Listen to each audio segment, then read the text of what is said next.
We will entertain motions. I move to enter into executive session for the purpose discussions regarding proposed pending or current litigation, collective negotiations pursuant to Article 14 of the Civil Service Law, and matters leading to the appointment, employment, promotion, demotion, discipline, suspension, dismissal, or removal of a particular person or corporation. I second. Moved by Pat, seconded by Karen. Any discussion? Just because the agenda has something ahead of executive session, do we need to do anything? We can come back and make that modification to the agenda. My understanding is that that presentation will take place at 7 p.m. when we get out of executive session. Thank you. Additional discussion. All in favor? That is everyone who's here. Thank you. The motion passes. We will be back at 7 p.m. Good folks. Thank you very much. Yeah. So I basically got the money since. Say.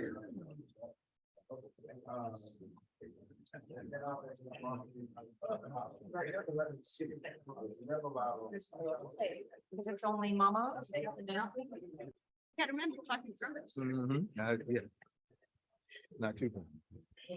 Well, welcome back, good folks. Well, we're back, I should say, not welcome back. We're going to call the meeting back into order. The first agenda item on our agenda is any modifications to the agenda. I'm not quite sure how to word this, but we do need to modify the agenda because we need to move 2.1 because we've already modified it. I'm not sure how to word the motion though. Anyone? We'd be moving agenda item 2.1 to 3.1 and then moving agenda 3.1 to 2.1. Yes, so I motion that we move agenda item 2.1 to 3.1. And see, this is where my audio processing has a really hard time, Sean, I'm sorry. Quite all right. And what you said. I second that. So moved by Aaron, seconded by Pat. Any discussion or debate or questions? All in favor? Passes unanimously. Thank you very much.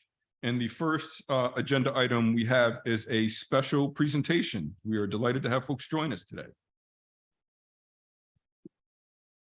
Floor is yours. Good evening, everyone. Nice to see everybody. We have a big audience.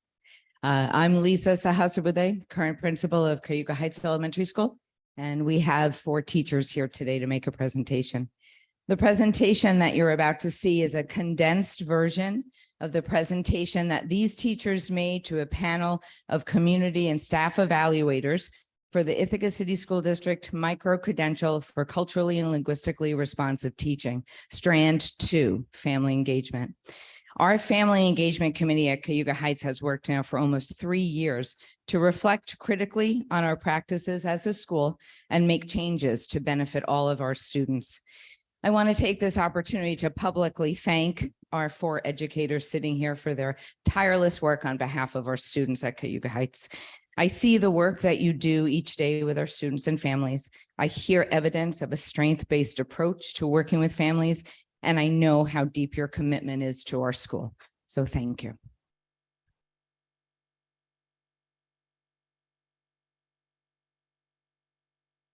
Hello, welcome. I'm going to do a very brief introduction and we'll get into this. Spencer Hill, Emily Graber, Carmen Flores Carrion, Carolyn Anderson. We began this journey just about 3 years ago. Our why is very long and complicated, but we were able to condense it down to 2 main points. We were all frustrated by the effort many of us at CHES were putting into engaging the families of every child in our classrooms and not always succeeding. We wanted to understand what an engaged family member looks like, how we reach those who don't seem engaged, and how we can change our school culture to really improve our family engagement levels.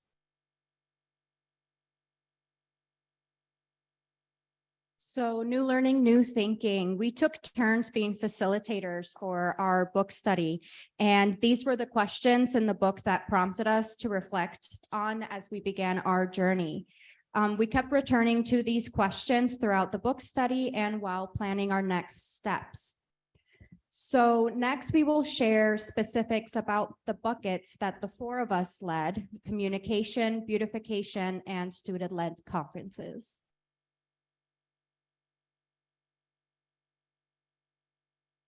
So one of the things we did is we took a really close look at what communication modes were already in play. And this encompasses many different forms. That is what this graph is showing. Grid, apologize.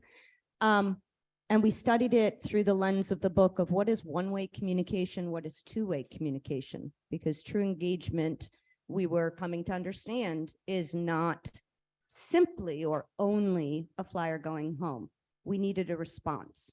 That's where our engagement focus started to move to.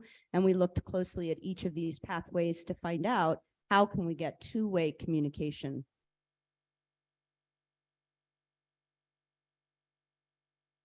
So another idea that came out of our book study was taking a critical lens to our building's physical presence.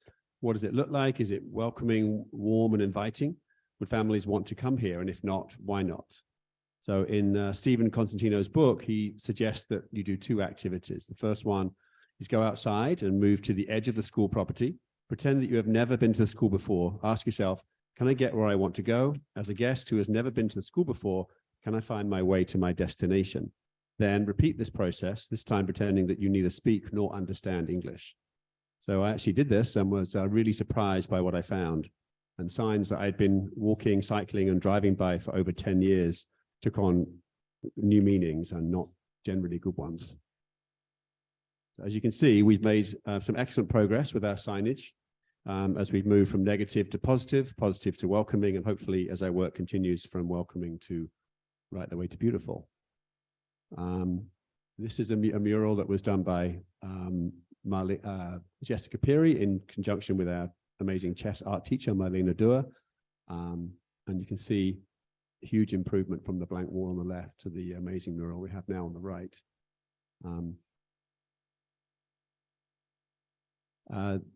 This inspiring mural, go ahead, please, was created by local artist Hugo Medina, who was given free rein by Mr. Hazrabuday to create something joyful. And he worked with our fourth graders to create this one. And the blue and white school sign above the entry doors on the right is a few years old now.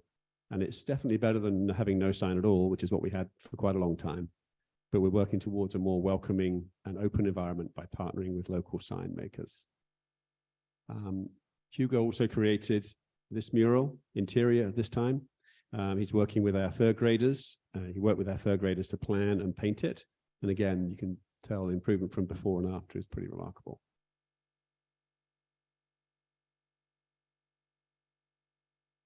These shots are actually of the upper entrance to our school, and it's where many of our families drop off and pick up their kids.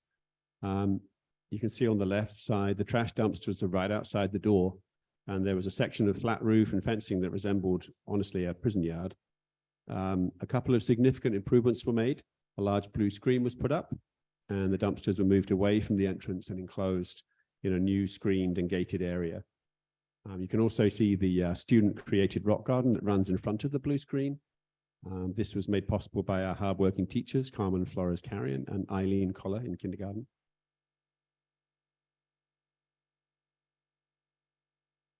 So another shift that we were focusing on out of this work was a shift to student-led conferences.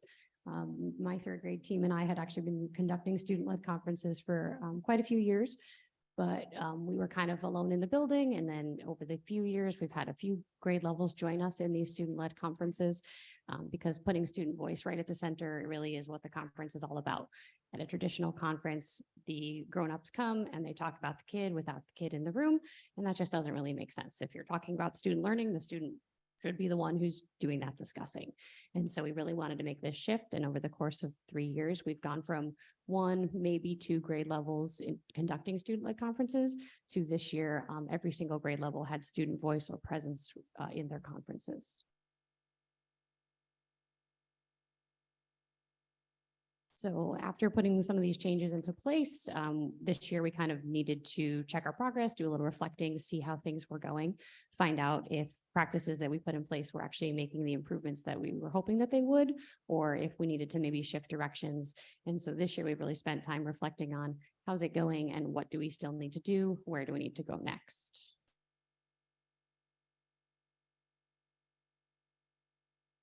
One of the things that developed in particular, Constantino was talking at length within the text about community, defining your community, placing yourself, placing your students, placing your family within your community.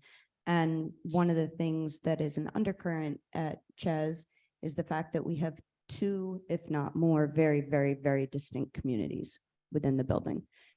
This happened when Cayuga Heights, the original school district, was dissolved and absorbed by ICSD. The historic building was torn down. The current building was built and renamed Cayuga Heights Elementary School. It was closed, reopened with students from 2 distinct areas of the city. And we have done a lot of work on figuring out, how do we get people back and forth? Is physical barrier the only barrier? We did a lot of work with reflection amongst the staff and work with the families in both spaces. Of our 304 students, we have 236 families, not spread geographically evenly, but very, very spread geographically. And that's something that we have really started to tackle. Okay, sorry. So these are the number of families who attended our Cider and Donuts event. We started tracking family attendance data as part of the district's 2018 My Brother's Keepers grant and continued through our micro-credential work as a way of assessing progress. So we're seeing an upward trend. We created some community events over on West Hill to try to specifically engage our families that live in that area. About 20% of our school population is from West Village. So we brought Cider and Donuts, brought them to the West Village Community Room with the goal of building relationships by mixing and mingling. So we had noticed that it was the West Village families or the West Hill families that we weren't seeing at school events. So with some tunnel vision, we really focused only on involving them, but then through this work, that idea kind of shifted. And like I said, we're seeing an upward trend. So another way that we wanted to kind of check our progress was to check in with families. And so we sent out a survey 2 times this year, once after the December conferences and once after the March conferences. And we've just been kind of piecing through that data, hearing from the families, knowing that no data set is perfect and that typically if you send a survey, especially our version was online for this portion, that you're probably only engaging the families that may already be engaged. And so obviously all this data comes with that caveat. And if we, in our continuance of this work moving forward, we actually want to find more ways to hear back from the families, like Carolyn was mentioning, that 2-way communication. We want to find ways to hear from those families that are not engaging with this survey or that may not have access to this survey. And so moving forward, we want to make sure that we hear the voices from as many possible families, knowing that on this particular survey, we only had 51 responses, which, like Carolyn mentioned, that's a pretty small portion of our population. That being said, when we look at this data, we do see some encouraging things. Some of our families are feeling pretty welcome at our school, which is one of the things that through the beautification process, we were really hoping to bring to fruition. And so it's encouraging to see that at least some of our families are feeling like they are welcome. And then some of the other data that we touched on was just trying to reflect on the other points that we were trying to focus on, like communication. Do families feel like they know what's going on at our school? And again, this is just a small subset of the data, and we're trying to really reflect on what does this mean for us? If these are the numbers, what do we need to do moving forward? And also as part of the survey, there were obviously some scaled questions, but there was a lot of open-ended ones as well. And that's where we're finding that we're really getting some rich feedback from families. That obviously takes a little bit longer to piece through and figure out, okay, if the families are saying this, what does that mean? Also, the survey was anonymous, so we can't really go to those families, but we wanted that honest feedback. And so it's, the question of if we don't know who said this, how do we address it? How do we still hear from these people who have some really strong opinions? And how do we make sure that we're trying our best to meet their needs that they are advocating for? So yeah, just generally, we were very encouraged to find that the majority of our families feel they are successfully engaged with the students' classrooms and with the school. And just like Emily said, the results show us that we're definitely on the right path, but we can also keep working to increase our families' level of engagement within the school in general, not just with the classroom.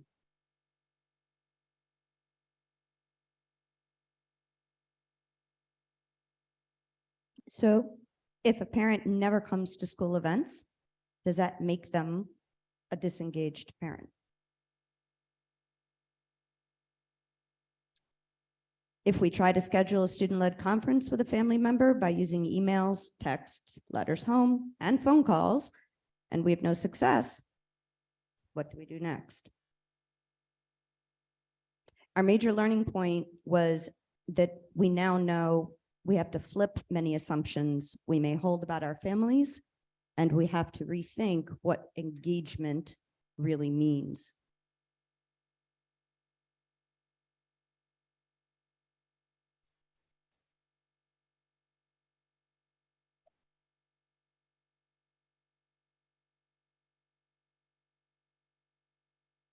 Questions?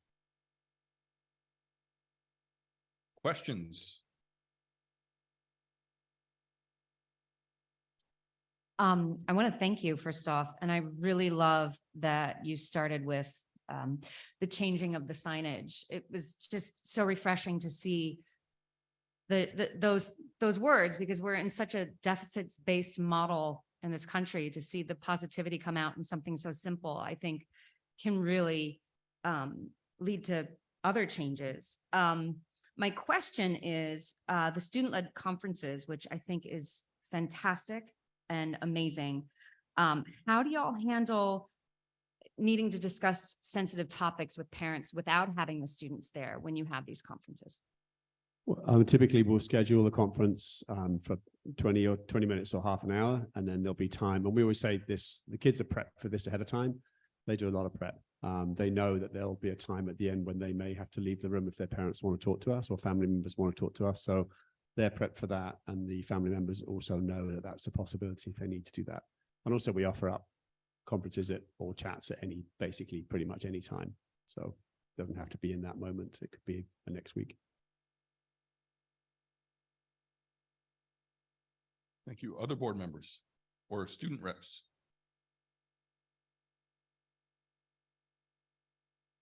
I would also like to thank you for this presentation and the points you raised. The entire teaching staff is to be commended for the range of communications avenues that you've put together. And this is an issue that's really been on my mind for the last 30 years that I've been a parent in the district, because I'm a South Hill parent, and I see most of my younger daughter's teachers here tonight. But for my older daughter 30 years ago, all of her friends lived further out in Danby, and every school event, concert, anything, or even parent teacher nights, most of their parents were working 2 or 3 jobs, and they didn't have money for extra gasoline. If their kids wanted to go to something, I carpooled them because I was the middle class parent. And it was not a lack of engagement. It was a lack of resources. And, when you're talking about a higher needs community that's very far away from Cayuga Heights, you're looking at something, still going on that's even stronger today. And it's I was very pleased by the graph that showed the full, like a good participation of the Cuba Heights community going to a different area away from the school. And I was glad to see that. And just one more comment. Have the information I need about my students' classroom. I have the information I need about the school. I had a conversation about this very thing with a parent of a kindergartner at Caroline's. Like, I get tons of stuff from the classroom. I don't get much from the school. And I was actually going to bring that issue to Dr. Brown and his communications team at some point, but we've all been really busy with a lot of things. So thank you for bringing that around. I think that's an area where the district could help all schools to communicate more at the school level with families. Thank you, Dr. Waslou. You definitely brought it to Dr. Brown tonight. Very public. Mirror. I just had a question about the data because for the I Feel Welcome at Our School, as well as I have the information I need. Do you know how that's split up between the two communities you serve? And if so, how does that compare to the schools where they only serve one community? We don't know how that's split up, particularly because the survey was anonymous. Again, we really just wanted people to feel comfortable giving us whatever feedback there was, good, bad, the ugly, all of it. So we don't have a way to disaggregate that data. I'm sorry, what was the second part of your question? Oh, well, this wouldn't be something you might necessarily know, but if other schools who maybe only serve one specific community or one area, if they had statistically significant different data or if theirs look the same. Yeah, something that we were actually helping to promote for people who are going to start this work next, because there will be other folks joining this micro-credential work at other schools, is to start with a survey very early on. In hindsight, we only surveyed after we had done all of the work, so we have no baseline to compare this to. We would have loved that. And so it would be really interesting after the fact to see if other schools have a sort of similar spread, or if our community is distinct, again, maybe because of that geographic differences. Thank you. I also had a question. First, I'd like to say it's amazing seeing this much energy and effort poured into family engagement, which is, I guess, very important for a student's growth. I was wondering, you might have mentioned it, where the grant came from, and if this like data and project is only applicable to Cayuga Heights, or if it will also be extended to other elementary schools. So it started as a book study that Principal Sahasabude opened and invited anyone in the staff who was interested. And the district actually supplied us funds and development money to be able to participate in that. And at the same time, the micro-credential was being created and it was offered at the end of the book study.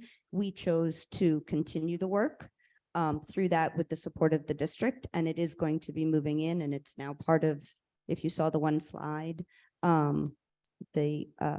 you'll have to say the full title, but this is strand 2, family engagement of the micro-credential. Thank you. When we started, this was the pilot of strand 2. The micro-credential is a structured professional development opportunity for any teacher to voluntarily take part of. Right now, we were the pilot school for the second strand. I believe the schools involved now are Caroline, Fall Creek, and the pre-K program also with Fall Creek. Anybody else? Mary? I'm not sure. I think it's just those two groups. Does that answer your question, Grace? Yeah. Great.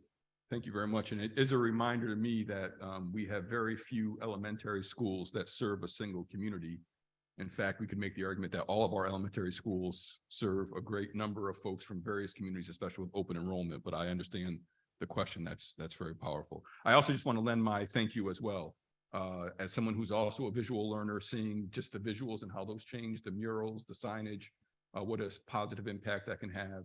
And then the book read, I didn't want to be rude, but I'm going to order the book in a minute, or I'll find a way to get the district to give me a copy of the book. So thank you for that. That is fantastic. So Thank you for your time as well. Oh, I will happily borrow a book. Send it my way. If there's no other questions or comments, thank you again for your presentation. That is fantastic. Thank you greatly.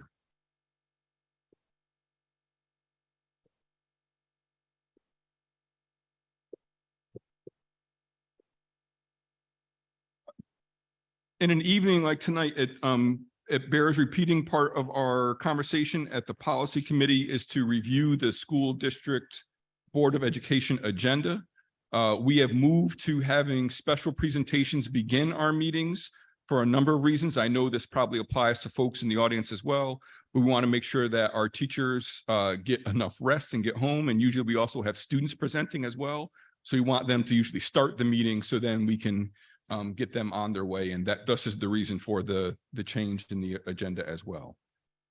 We will now continue on with our agenda and we will go to public comment. I will ask my good colleague, Pat, to read names, and please bear in mind that we may mispronounce names and there's no disrespect intended.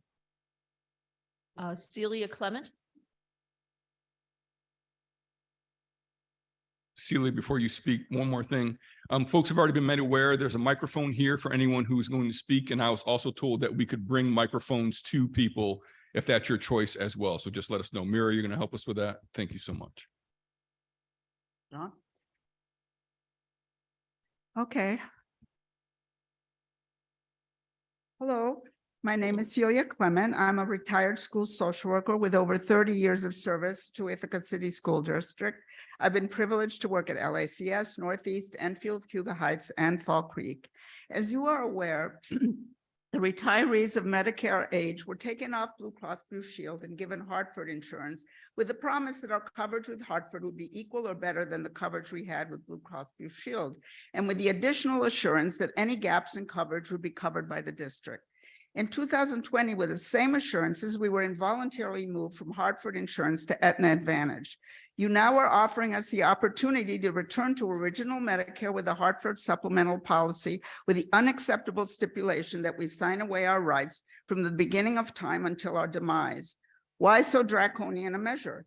Is it that you are no longer convinced that Hartford is equal to or better than the Blue Cross Blue Shield coverage?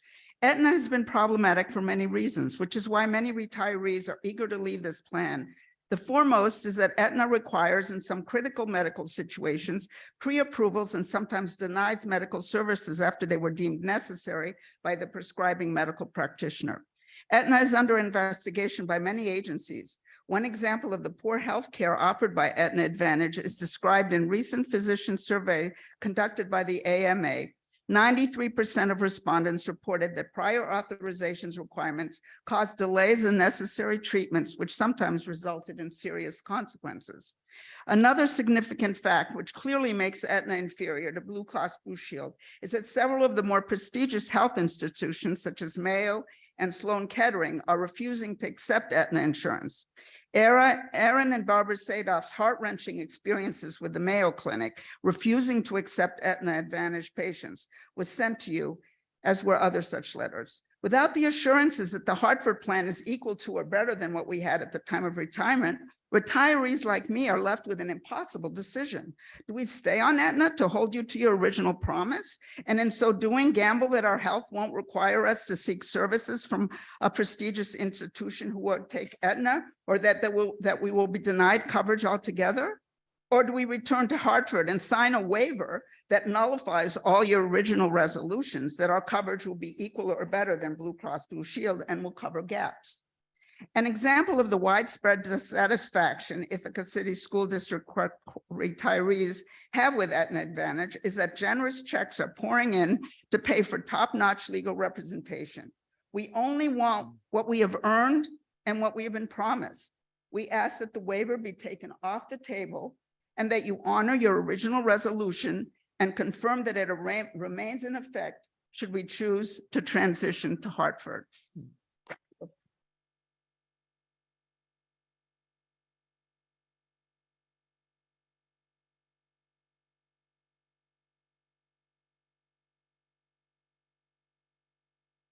Andrea Volkmar.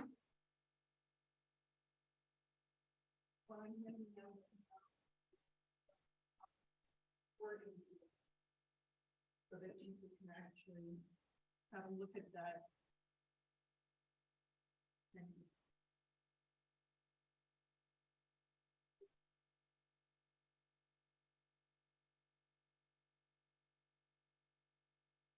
Good evening. Good evening. My name is Andrea Volkmar. I spent the bulk of my teaching life at DeWitt Middle School. Loved it all. I'm happy to be here and glad to see all of you. Thank you for being here. Thank you to the school board and to the Ithaca City School District for being willing to offer us retired teachers the option to return to medical insurance coverage, which is not part of a Medicare Advantage plan. I have 3 points to make. First point, if you have heard that only a few people are concerned about the Ithaca City School District retired teachers' medical insurance, you've been misinformed. Many of us are paying attention and have strong opinions on our coverage. Many of us have been approached by worried former colleagues who have questions. Many teachers who have moved during retirement to other states or countries are paying attention and are concerned. For every person who is here this evening, there are many others who could not attend but care deeply and want to know that the prior commitment from the Ithaca City School District will be honored. Second point, many of us, myself included, have so far not had significant problems with Aetna Advantage, but consider the business model of Medicare Advantage programs to be nevertheless against the public interest. By stalling approval of doctor-approved care or denying it outright, by forcing medical providers to do time-consuming battle to get paid for the care that patients need, Medicare Advantage plans have been shown to burden and stress the sickest patients when they are at their most vulnerable. Outstanding healthcare institutions like the Mayo Clinic do not accept Medicare Advantage insurance coverage for these reasons. Congress has been hearing complaints about Medicare Advantage plans from all over the country. Third point, I urge the Ithaca City School District in allowing us to return to a Medigap insurance program through Hartford Insurance to not require of us retired teachers to sign the waiver, which is presently attached to the form which we were sent if we wish to sign onto the Hartford Insurance. I have provided you with the wording of the waiver. The wording would be unintentionally funny if it were not so consequential. If we sign the waiver, we can no longer legally hold the Ithaca City School District to its prior written and stated commitment to provide us with medical coverage equal to that which we had as ICSD employees. No person with common sense would sign such a waiver. Let us assume that every person now on the ICSD school board and in the ICSD administration honors sincerely in their heart the commitment to provide ICSD retired teachers with insurance coverage equal to or better than the coverage they had before retiring from the district. I make that assumption. Let's think ahead.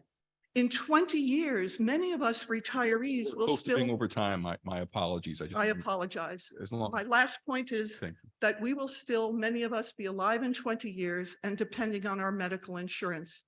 Without the commitment legally from the district, that whole situation could be pulled out from under us. The last paragraph will be in the copy you received. We can enter it to the public record from the clerk. Thank you, Daniel.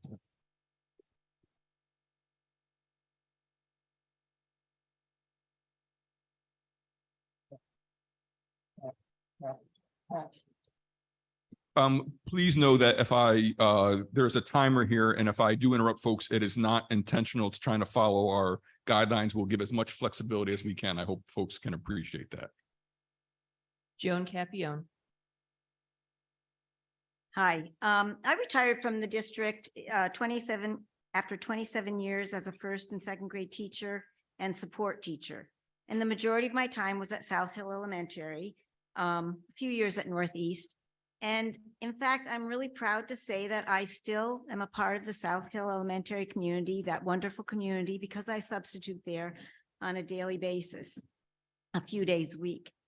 Thank you all for allowing me to speak this evening and for giving retirees an option with their health insurance. Personally, what I want out of my health insurance is the ability to go to the doctors I choose and to get tests and procedures that my doctors request without having my insurance company second guess them. I'm speaking specifically tonight about the waiver that you just heard about, that retirees who opt to change back to Hartford must sign. The fourth bullet that you can look at on your paper is the part of the waiver that I feel is unfair, overbroad, and unnecessary. It has real legal issues and is asking retirees to sign away an egregious amount of our rights. Truthfully, I'm embarrassed that the district had felt that they had to put something like that out. It's quite embarrassing. If you're making a good faith offer, which I think you are and I hope you are, retirees shouldn't have to sign that waiver, giving up what we earned and retired with. If you were in our position, would any of you sign that waiver that is the way it's written right now? Thank you.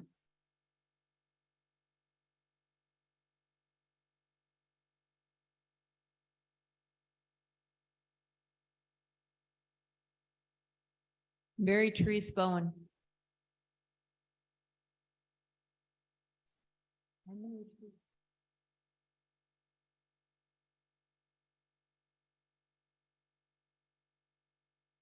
Good evening. My name is Mary Therese Pasquale Bowen, and I taught here in this building for over 35 years. And like Andrea, I was very happy.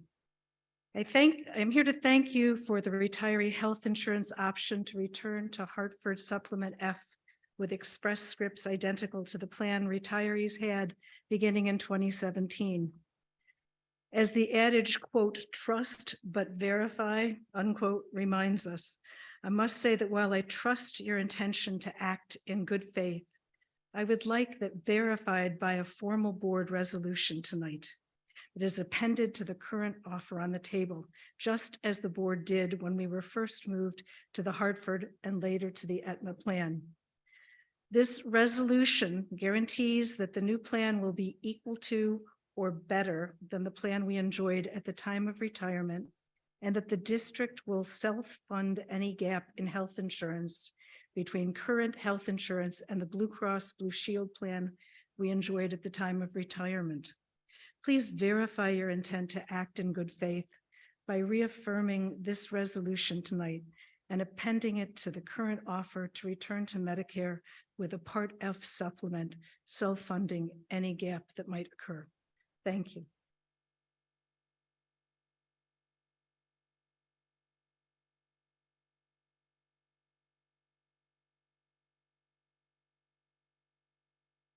Beth Palace.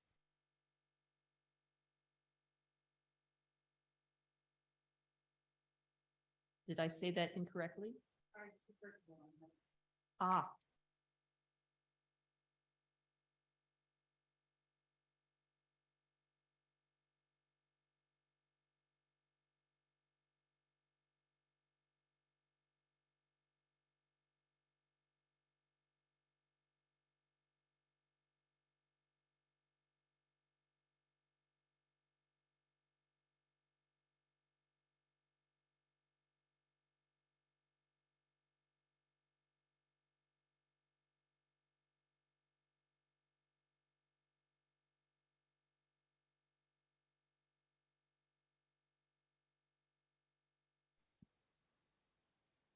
Hi, folks. I didn't quite make it in the building, but I'm standing outside now, so thanks for having me. I am here tonight as a parent who is in support of the district's work on equity and inclusion. I also sit on the Equity and Inclusion Leadership Council since 2019. That work is very important to me as a parent and also as a former teacher and community member. One of the things that I find particularly exciting is the experience that I had in November when I was invited to attend Staff Professional Development Day at Northeast Elementary School. I was asked by Samantha Little to attend that meeting as a community member so that I could get a sense of the work that teachers were putting in. And that was a really wonderful opportunity where I saw a lot of excited, connected, and engaged staff. One of the things that I would like to lift up about those opportunities are that support staff are not contractually obligated to attend those professional development sessions. And I think that is really a missing link in terms of the opportunity for people to grow and be reflective practitioners in whatever their capacity in which they work for the district. Both of my parents worked for transportation for many years. And I know that my mom is still a driver and she's really excited about those paid development days. And they really help her do her job and be more of a, critical of her background and the way that she views the world, and also give her opportunities to make deeper connections with her students, especially those who have more complex needs than others. So I would like the board to consider that for future discussion. Support staff getting training, especially around the culturally, sort of reflective practice that the teachers are being provided.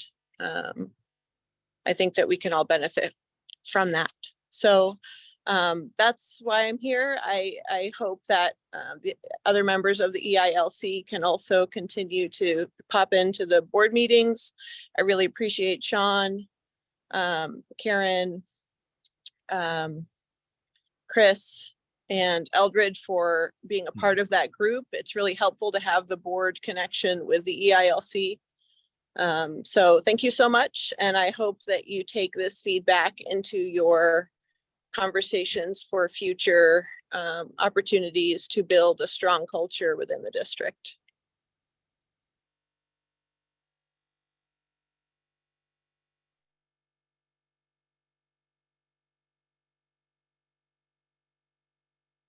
And Liddy Coyle.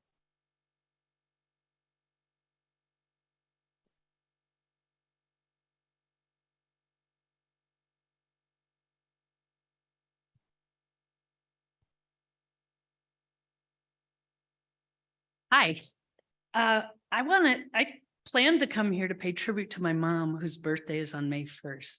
I had no idea you all would be here. So my mom also would be sitting here if she were still alive. Love it. I want to take this time to pay tribute to my mother, Martha Ali, who would be 91 on May 1st. She was also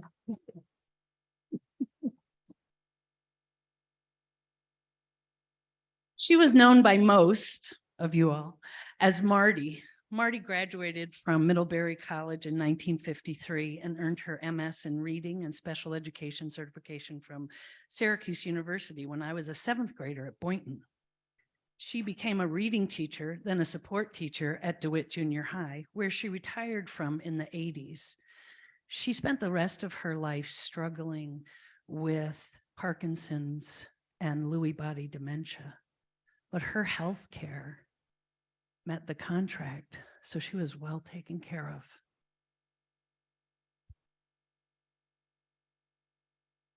Before this, she served as president of the Board of Family and Children's Services. She served on the Ithaca School Board and was a political campaigner and member of the League of Women Voters. Martha was a part of a team of women that helped prevent a nuclear power plant from being built on Cayuga Lake. Marty was also, let me talk. She got a lot. Marty was also a founding member of the Family Reading Partnership, an organization helping to create a culture of literacy. We know a lot about that. In her time on the school board, she was applauded, yelled at, threatened, and sued because she always put children first. Her work was integral to the beginning of Markle's Flats, which became ACS, which became LACS. My sister was an early student at Markle Flat while my mother was still on the school board. I remember as a child answering the phone at our family home and hearing a tirade from the caller because my mother had proposed in one of these meetings to remove religious Christmas carols from the Ithaca music curriculum. The proposal passed, making the Ithaca schools a little bit more inclusive.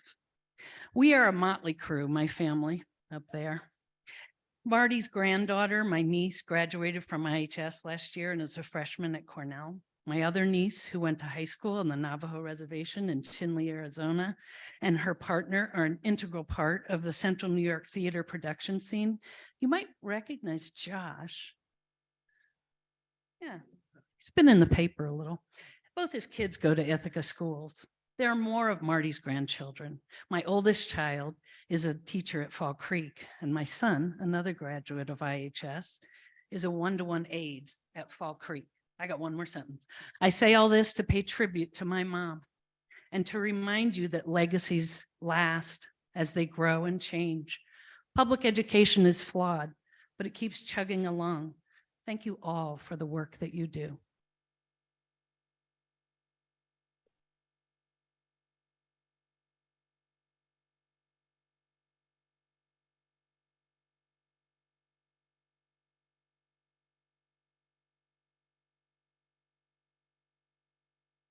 That is everyone who has signed up. Yes, that is everyone who has signed up, and we will move to board responses. And we'll honor Marty. Any board response? Yes, Jill. Dr. Tripp. First, let me say what a delight it is to have a walk down memory lane and see a lot of very familiar and beloved faces in the audience tonight, and even to hear about Marty Ali, who I certainly knew when I first started working here. As you might imagine, there have been and there will continue to be discussions about the offer for an alternative to Aetna. For obvious reasons, lawyers are involved in those discussions within the board. It will not be taking place in public, but I want you to know, every one of you, that your presence here is noted and your comments have been heard tonight and will be taken into account. It is certainly my hope that the waiver can be either removed or rewritten in a way that makes it very clear to everyone what the intention is. And it is my hope as well as yours that the intention is not how we initially read it.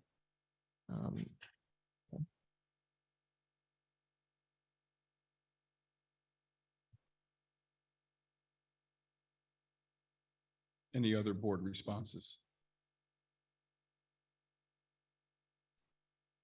I have often said to folks that it's unfortunate that school board meetings are not designed for a dialogue. That usually gets me in trouble, and that still remains. One of the things that we are going to hopefully have a quick conversation about is making sure that there is a date that's identified to have an open forum where the dialogue can actually take place, and I hope you will receive that in another 24 to 48 hours. I really appreciate people's saying that we're going to assume good intent. And so please know that this is not an attempt to avoid the question. This is an attempt to engage in an honest dialogue to make sure that we have the information, you get to ask the questions, and we can divulge into the details, especially making such a significant decision. With that being said, I will look to Bobby and Kieran to see if there are any immediate responses from the district, knowing again that we're going to continue to have this conversation as well.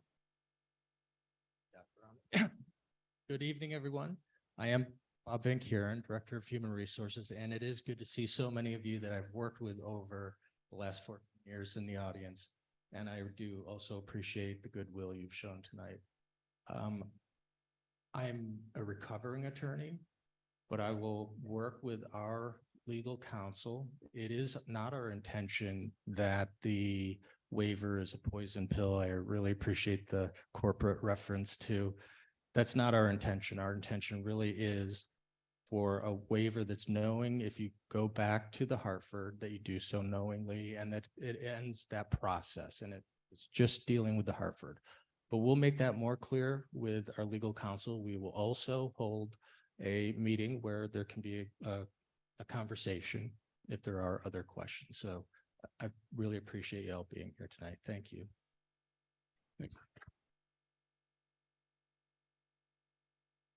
And then lastly, on a personal note, similar to Dr. Tripp, while I have not been in the district for the past 20 years, I did spend 7 years in the district, and I see a lot of familiar faces. But more importantly, I see a lot of mentors who helped me become a better educator. And again, know that the long-term discussions, the more than a year of conversation of looking at options is exactly doing what I see signs saying for us to do, which is to honor the contract. And we will find a way to make that happen. So I'm grateful for folks who showed up. Despite where we find ourselves at this moment, it still brings a smile to my face. So thank you all for being here.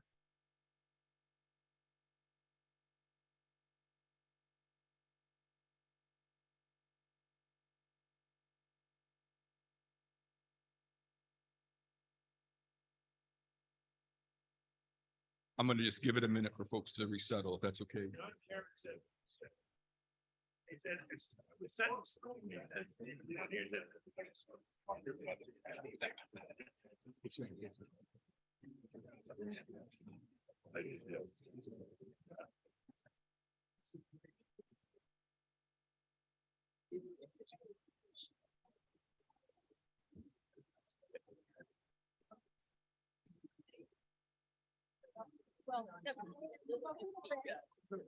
In a second, we're going to continue with our agenda. Possibly.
Some of it was really encouraging. I must say that.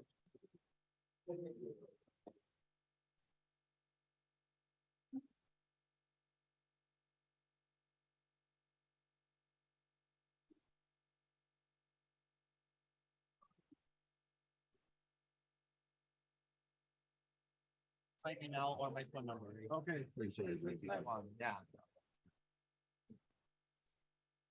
Okay, good folks. Let Stella know that we communicated, all right? If we are all set, we'll try to continue on with our agenda. Maybe the only one. We thank everybody for coming, and we will continue with student reps and student updates. I believe last time Ithaca High School went first, and so we'll go to LACS first, if I'm keeping accurate notes. So weird.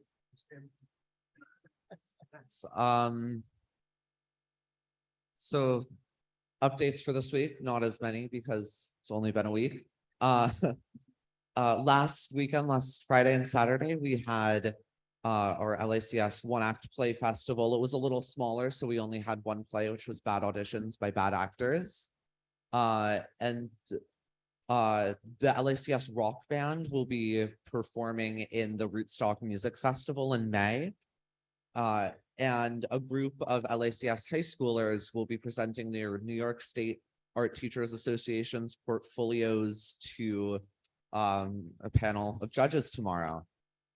And then less of an LACS update, but an update nonetheless.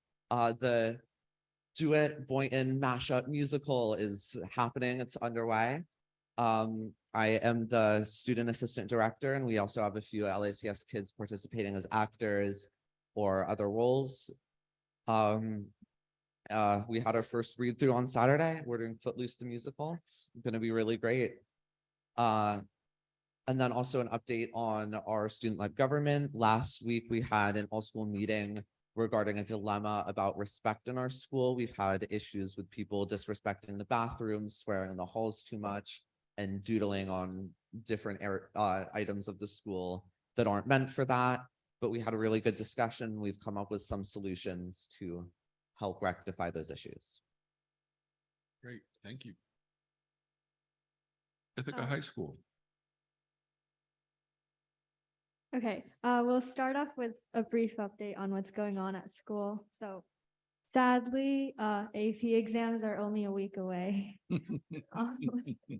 So for the first 2 weeks of May, students will be taking exams in the gyms and the Welcome Center, which will be closed off to the other students during the school day. The Poetry Slam was today after school, where students performed works written on their own, and participants entered individually or in small groups to compete for prizes. The Green Outdoor Adventure Program, also known as GOAT, who gave us a special presentation a month ago at one of the board meetings, is hosting the Ithaca High School Climate Action Exposition on May 21st. So the exposition will host discussions about addressing climate change and how students can make a difference. During our meeting with Mr. Trumbull yesterday, we started discussing what 9th grade orientation will look like. We believe that it's vital for incoming freshmen to understand IHS's policies about vaping and drugs, as well as sexual harassment and assault, to create a safer, more comfortable environment for everyone. We don't have many new issues to bring up today, but most of the ones we brought up last week still persist. So a follow-up on vaping, the lawsuit against Jewel, would be appreciated. We were told we would get a response to the issues last meeting, so we're really looking forward to hearing about it from the board. We recognize the concerns about retiree health insurance that were raised earlier this meeting, and the turnout here was pretty powerful. All the attendees spent most of their lives dedicated to teaching us, and we hope that the board moves quickly to resolve this issue in a way that provides them with good health insurance. Grace and I talked with Mr. Bryman today about some of the maintenance issues at IHS and the new bathrooms. One of the specific leaks that we brought up last meeting, the one in the computer science lab, we found that it would not be able to be fixed while students are in the classroom, but we did hear that the district has hired 3 more maintainers, which is great news. On the new bathrooms, we talked about the increased waiting times as a result of the decrease in capacity. Mr. Bryman said he hopes that the lines will be resolved by the opening of the new H bathrooms, although he mentioned that since those are running behind schedule, they likely won't be finished until the summer. He also said that it wouldn't be possible to make any construction changes now in H based on student feedback, since the construction was already designed and bidded on. I would also like to reiterate what Mukund said about supporting our retired teachers. I recognize some of the teachers in the audience. I had them for elementary school and middle school at Northeast and DeWitt. And our teachers are the backbone of our education. And this year, the board has done a phenomenal job of hearing and listening to us, the students. And I believe that the board will be able to do the same for our teachers as well. I wanted to follow up about policy 0116, Title IX and sex discrimination procedures.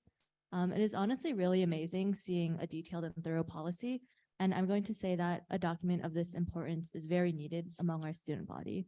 I truly believe that concrete readable guidelines about definitions, processes, and consequences regarding sexual harassment and assault will help change the culture about this at IHS, as well as bring clarification and transparency to students. I understand that this policy is still in the draft stage, but I was wondering when it will be finalized and wondering if it was okay if this was shared with students right now.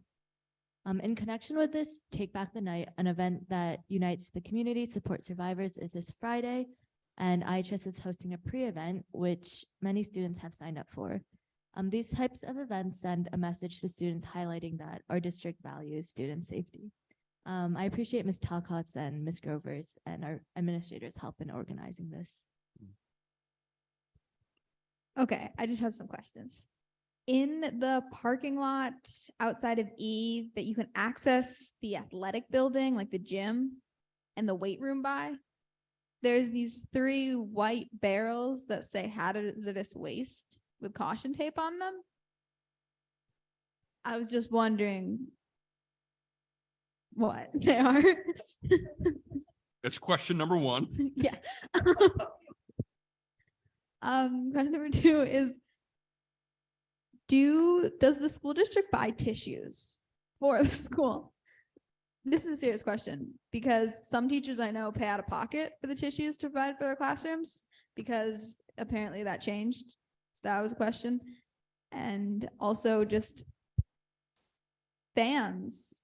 I think giving teachers fans would be beneficial because air conditioning. Fans. Fans. Yeah, like a fan distribution plan. I thought you said bands, like we should, I was like, okay, gosh. And just like adding on to the tissues, I think, again, it's important because there are a lot of students that are sick and come to school and they're all like sniffling and, blow their noses, but there's no tissue. So it's very unhygienic and other students get sick as well. Happy to jump in? Okay, great. Yeah, we do supply tissues. So that's the first one. We do buy them in bulk. If you guys are running low on tissues, we can take a look at that and we can order more. Okay. Fans, the high school has lake source cooling in the building, which as soon as we make the switch over, the cooling will really increase. The other issue with fans is that it overloads our electrical system as well. And we're trying to be as sustainable as possible, and adding more things to the outlets will actually create significant issues with electricity shutting down. We're just not set up for that. But I think once you see the lake source cooling switchover that should be occurring soon, thanks to Cornell University and the great technology, you'll see a really sharp increase in cooling in the building. Yeah. Yes. And then the third one was the barrels that you saw. I'm happy to, after this meeting, go take a look. I don't know what the barrels are, but if you want to show me after this meeting or tomorrow, I can take a look and identify what those barrels are, and I'm happy to get back to you. I really enjoyed meeting with you guys today. I know it was kind of short, but I think we talked about meeting again this week. Maybe we can go through some of these issues. I really appreciated the brainstorm we had about the bathrooms too. And you brought up some really good points about hall passes and how that if students could use bathrooms in different parts of the building, then maybe the lines would decrease as well. So that's something we could also follow up with high school admin as well after we have some of those conversations. So thank you. Schooling, when will that be done? You mean when we will turn it on exactly? Okay, I would think this week, or I don't know the actual date on that before I answer that question. Why don't when we're meeting on Wednesday this week or sometime this week, I get you the actual date of when the switch. Yeah, yes. When it gets hot, we'll definitely turn it on. Yes. Thank you. Thank you. Yep. Thanks, boss. So Other board responses? I'm sure you may have other questions for Dr. Bryman. We'll get there in a second, but other board responses? Well, I commend, oh yeah. I commend LACS for having conversation on respect and getting the students together and maybe partnering with the high school and getting student groups together to have conversations, especially there are quite a few issues that you've brought up the high school last week, that sometimes it's the input, like the voices of the students, your fellow students, to move things along that they could do in addition to administration. But I commend LACS for definitely doing that and always encourage you all to continue. Any other board responses? Just a quick comment on APs. Yes, they're coming up soon, but won't you feel good for the rest of the year when they're behind you and you have nothing to do in those classes? That's a little sweet. And bathroom waiting times. I actually went home last week thinking about that. Gentlemen, welcome to our world as women, our entire lives. There's never enough stalls. That's something else for us to consider. Grace, your comment about policy 0116, what I think I heard you say was that you wanted to join the policy committee. Did I capture that correctly? We would love your input, and absolutely, you can share the policy in draft form. It's a public document.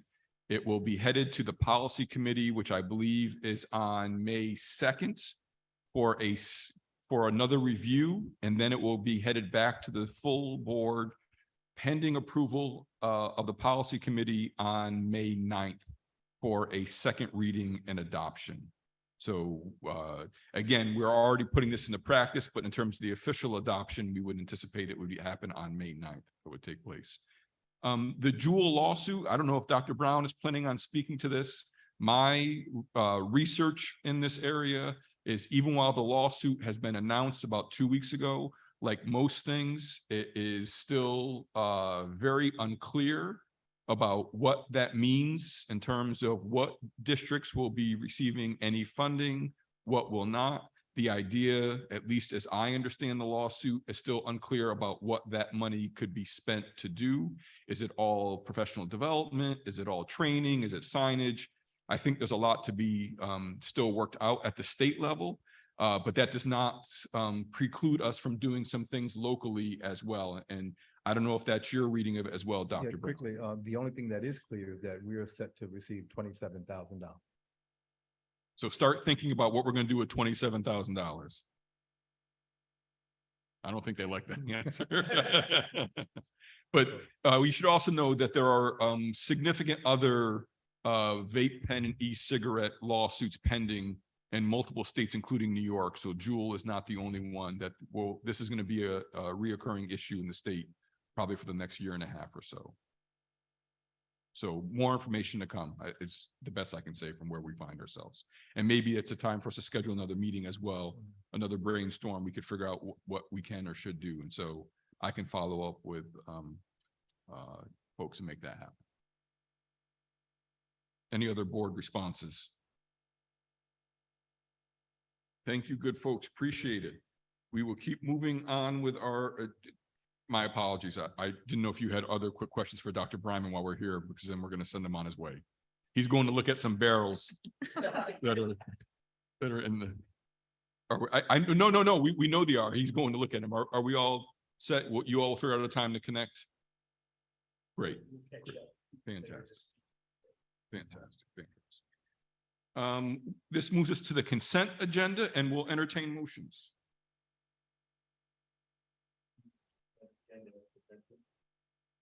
Moved by Chris. Second.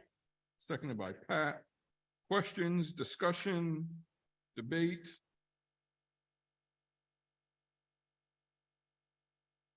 There's not much there by way of finance. This.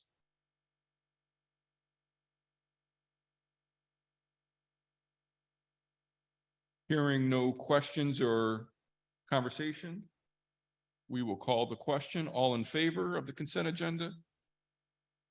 It passes unanimously for everyone who's here. Thank you very much. That moves us to our superintendent report, Dr. Brown. Hey, Professor, thank you for the opportunity. It's an honor and a privilege to be here. I have several items tonight, please, if may. First, thank you to the board for approving my recommendation. Northeast Elementary School has enjoyed many gifts this past year, including two people who were in the space with us this evening. First, if I could speak to a person who, and I don't know if many people in our community realize this, but I'm a big basketball fan, National Basketball Association. We have a member of our staff who is a member of the National Basketball Hall of Fame. Now, this person has been a longtime educator in our school community as well. She's been an outstanding educator, then transitioned to being a principal. And I remember the day I walked into her space at Southfield Elementary and I asked her to take her talents to athletics because we needed her. I had a mentor say to me one time, you put your best people on your biggest challenges, and that's how you survive the superintendency. Now, as the grandfather of the superintendency, which I was called today, I've been having survived 13 years. I would say we've been doing that well, putting our best people on our biggest challenges. So Ms. Little went into athletics at a time where we needed her, and she has quickly established herself not only as a leader in our region, in our state, but nationally. She is one of the best athletic administrators and a person who identifies very differently than most of the athletic directors in our state and in our country. And she has distinguished herself. And then we found ourselves having some challenges last spring, and I walked into her office again, and I, knowing that she was one of the best athletic directors in the state, I asked her to help us by transitioning into a principalship in a building. And what she said to me was, when and where? Well, y'all know I'm lying now. She cussed me out, all right? She said she had some choice words for me, if you know who I'm talking about, all right? But then she said when and where, and she provided her expertise and talents in a space for a year. And I think the parents will join me in saying, thank you for what you've done. We love you for it. And and see, that second call, shortly after talking with Ms. Little that day, was to Ms. Humble, who was also in a very stable, she had done amazing work at Belvedere J. Martin Elementary School as an assistant principal and had been there and established some significant positive relationships with families and community members, and most importantly, the young people. And we asked her to transition to a space that she had not been. Now, Ms. Humble had been an educator in our school district for a long time. She had transitioned to our TST BOCES and worked there regionally, and had come back because she was committed to the work we were doing here. She brought her talents back to us and spent time at Belvedere J. Martin. And from my perspective, and had said to us, she had planned to be there a long time, until people in this district know, until I knocked on her door and asked her to transition to one of our toughest challenges.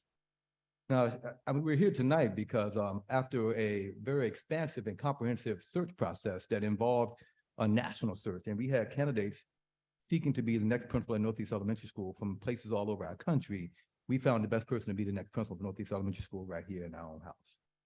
Ms. Humble, thanks to the board's approval of our recommendation, will be the next principal of Northeast Elementary School. Congratulations.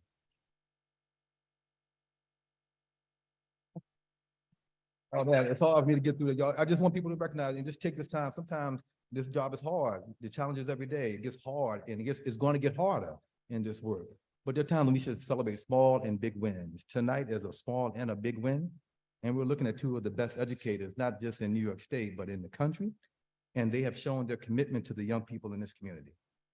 Now, I don't plan to knock on your doors anytime soon, all right? Ask you to transition anymore. But when I do, what I know is that they're going to say, when and where do I need to go to serve the young people in this community? So thank you all. I love you. Moving on. All right, appreciate y'all. Two quick items. I wish to reiterate and announce to members of the community that we are in the midst of our most recent goals and priority survey. This is a survey that we do each and every year. And each year we tweak the goals and priority survey to get at pending and contemporary issues in our school district. If folks can remember, the last 2 years, we've talked about virtual learning and digital learning and how that was going for our organization. Now we're asking questions very specifically about mental health and social emotional learning. So I just want to make sure everyone, students, community members, staff have access to a goals and priority survey that is administered by a third-party vendor, K-12 Insight. Check out your inboxes, go to our website, and please take an opportunity to take the survey. Each year, our response rate gets higher, and this year we're wanting a response rate of at least 75%. We'll take 100. The other item too, we put together a one pager with some very simple information about upcoming elections in our school district. This one pager, you can find it in board docs under the superintendent's report. And I'm going to also share a hard copy with members at this dais tonight. Would it uncover and unearth or shares or highlights are the things I mentioned at the last meeting, the additional support for the election that have been put in place in our school district to ensure that we have a smooth election.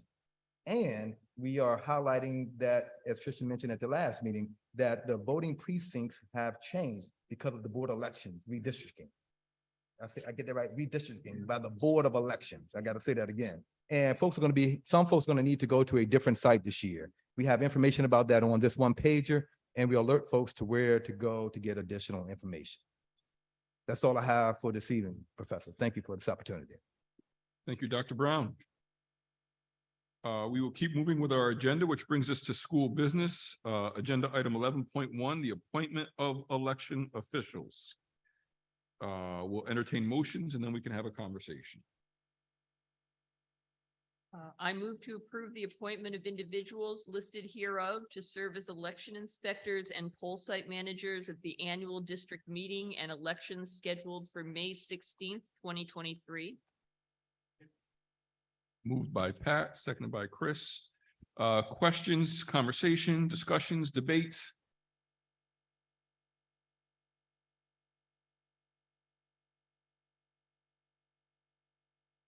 Hearing none, we will call the question. All in favor? It passes unanimously. Thank you very much. And again, we will remind our community to please take a look at the polling sites, given some of the redistricting that's taking place in our local community. That brings us to agenda item 11.2. This is a policy that we were going to look at last board meeting, though we didn't have all the necessary documents. The first policy is policy 0115. It's student harassment and bullying prevention and intervention for our first reading. This is an updating of the policy. We already have this policy on the books, but we will be revising it to again be in line with our current practices. So this has gone through the policy committee. It's gone through, I want to say, multiple policy committees. Significant debate, but doesn't mean that we should stop there and having debate and dialogue. But at this time, we'll entertain motions. I move to approve policy 10115, student harassment and bullying prevention and intervention for a first reading. Moved by Pat, seconded by Eldred. Questions, conversations, debate, discussion.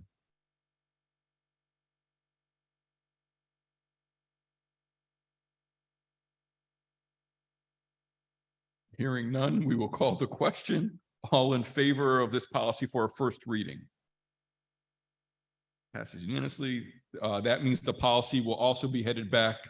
Grace, just because now that you're on the policy committee, you'll be on the next policy committee meeting agenda. Go from there. Sounds good. Up next is agenda item 113, and this is policy 0115R. This is the regulation for 0115. Again, has been through multiple policy committee meetings, and we will entertain motions. I move to approve regulation 0115R, student harassment and bullying prevention and intervention for a first reading.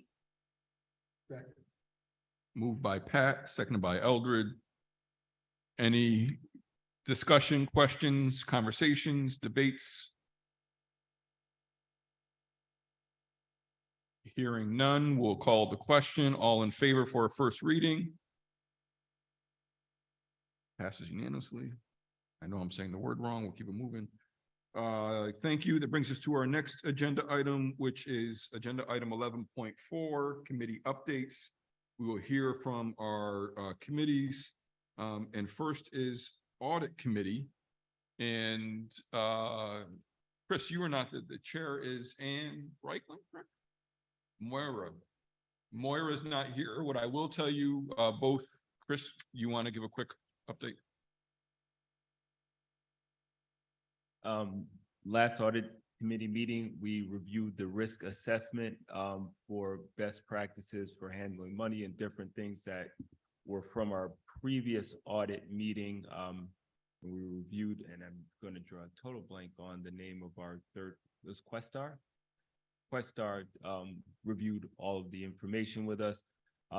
Unfortunately, we had a lot of repeat findings based on coming out of COVID, and practices weren't in place because we were virtual, and we were working at prioritizing all of those deficiencies, as they were called, to have those in place in the very near future.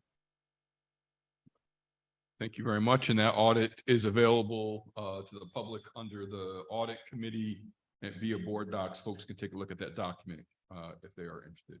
Thank you, Mr. Malcolm. Up next, Mr. Harris, curriculum innovation and strategic partnerships.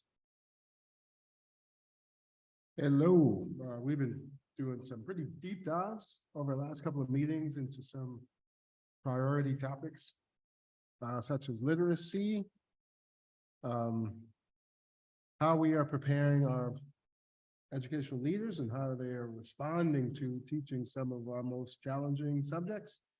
Challenging subjects in that they could be controversial, issues around race, sexual, gender, minority status, ability, etc.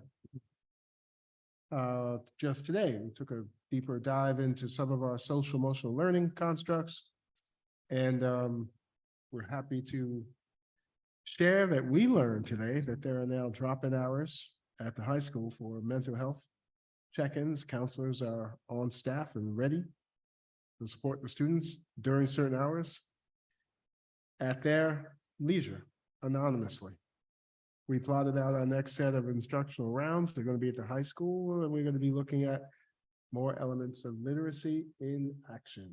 So that's just a taste of what we're up to. It's getting exciting. Thanks. Thank you, Eldred. Up next is facilities, Dr. Tripp. Yes, facilities last met on April 6th. And those of you who've attended facilities committees know that it tends to be a recitation of projects and where they currently are and where they're headed.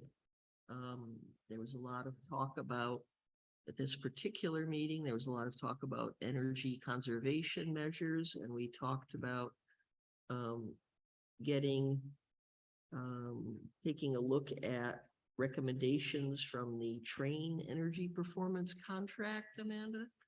And we're going to look at that just to go back and see how we're doing, get a progress check on that.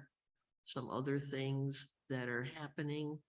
The BJM window replacement and masonry work did not receive any favorable bids. So they may be separating out the window bid from the masonry work bid and trying to move forward on those things, but they're necessarily stalled for now. And then there's going to be a lot of work over the next 4 summers I have here on the IHS HVAC control system, including replacing temperature controls with a digital system. Ongoing reports on recycling and composting, the e-bus initiative. Heather told us that they evidently ordered some washable cafeteria trays. So it's back to the future with dishwashers and washing cafeteria trays rather than composting them or throwing them out, at least as a pilot project. What else is going on? I'm starting to talk about Cayuga Heights paving of the parking lots up there, and more talk about the playground at Fall Creek and the planning, engaging the community on that. And in the future, we plan to devote at least 1 session to energy and environmental design in the district. And Karen or Amanda, anybody who was there, anything sticking out about what I missed, or is that a reasonable? Covered it all. It really is kind of a list of things and we just keep chugging forward. Great, great. Thank you for the update. Appreciate it. Mr. Malcolm, Finance. Well, it's budget season, and going on since January, we've been hearing from all our directors. This last meeting, we heard from technology, and basically we're reviewing the needs and any factors that will lead to increases in budgetary requirements from them. We heard from technology, special education, and then we did a budget review of kind of where we're at, what we're looking at, because we still have a little bit of finalization to go. No, actually, I take that back, because I was not at the last meeting where the budget was presented and approved by the board. And then we also had a discussion in the Q&A. We had a discussion about, I apologize. Oh, just how to manage the communication and flow of content regarding the budget, and reviewed all that. And you will be seeing that coming out very soon.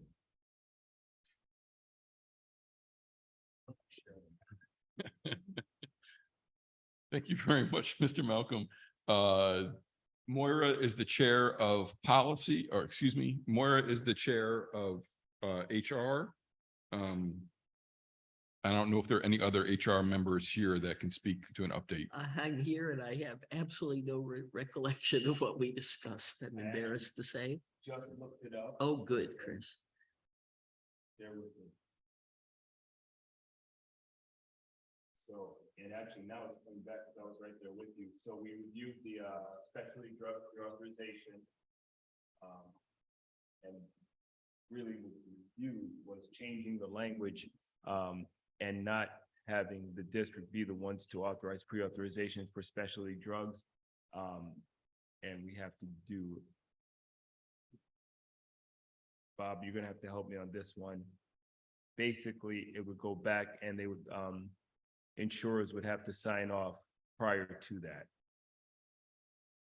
Thank you, Bob. Wow.